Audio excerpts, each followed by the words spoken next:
We cover the best capital ships of 4 eras on today's Star Wars Legends lore video.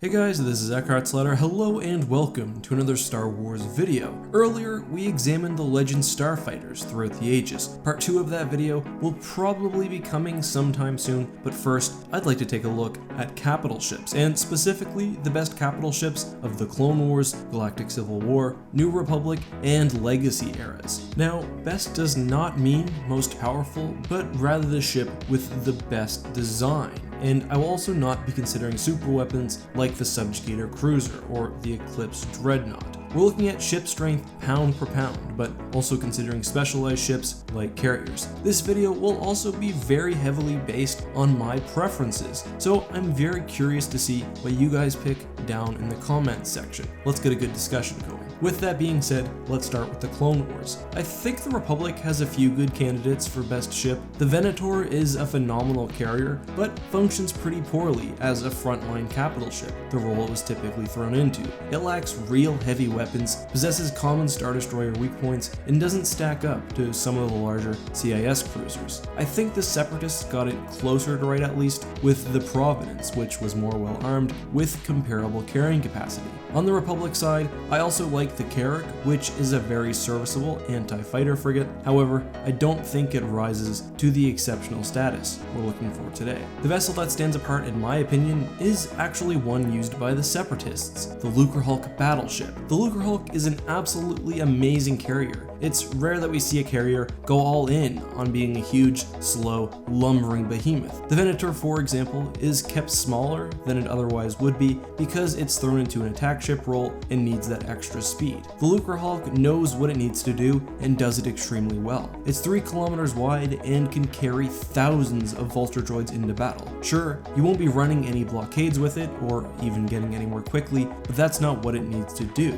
However, unlike many carriers, Clone Wars era retrofitted Lucrehulks were extraordinarily well armed, with dozens of turbo lasers and hundreds of point defense cannons. This means that unlike many carriers, it's not required to sit away from battle, but can be used as a vanguard for your force. This means starfighters are getting into battle very quickly. I love the Lucrehulk, so it gets the honor of best Clone Wars ship from me. Next up is the Galactic Civil War. The Imperial Navy was known for some of its poor design choices, but it wasn't all bad on their end. The Bellator Super Star Destroyer, I think, is a standout, a mobile dreadnought and a much more practical type of Super Star Destroyer. I also like the Gladiator because it's almost a versatile self-sufficient carrier, but underarmed for its size, unfortunately. I do think, however, that the Galactic Civil War has a very obvious choice for best vessel, the Mon Calamari Star Cruiser. The MC80 Home One specifically is my favorite vessel of this era. Unlike an Imperial Star Destroyer, it has a 360-degree unobstructed firing arc,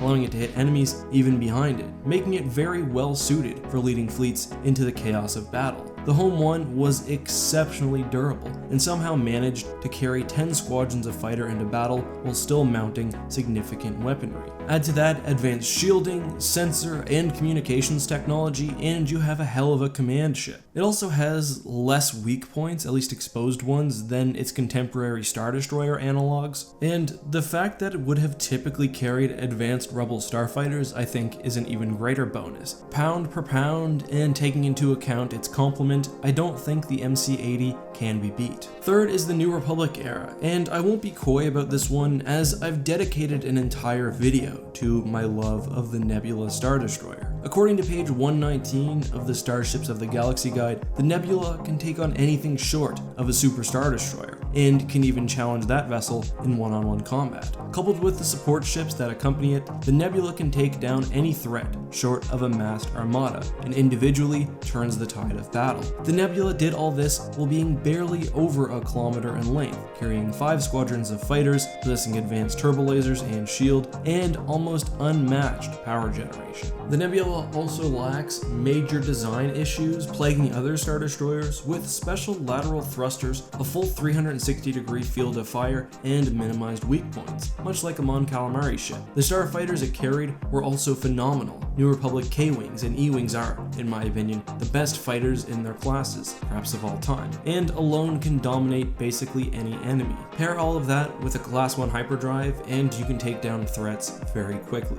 To be honest though, the New Republic had lots of great ships, especially those designed during the new class and the Star Defender era. The Empire unsurprisingly made less advancements due to their loss of production facilities and research stations. Last up is the Legacy era, and by post 100 ABY, Star Wars factions were opting for smaller, more efficient ships when compared to the dreadnoughts of old. That sets the table for some good, efficient ship design, but I don't actually much like the main cruiser of the Galactic Alliance, the MC-140. Mounting guns on the front blade of the ship makes no sense to me and has the vessel very vulnerable to broadsides and especially attacks from the rear. None of the other Alliance ships really stand out to me either. I like the Shawshore, but some of the Empire ships are definitely better. The Pellaeon is a hyper-modern Star Destroyer with a better firing arc, smaller profile, and excellent hardware. However, at the demand of Darth Krayt, the Imperious class Star Destroyer saw the Pellaeon further improved by the Mon Calamari. It has much more effective shielding and systems due to state-of-the-art computer systems, and its efficiency represents everything classic Star Destroyers were not.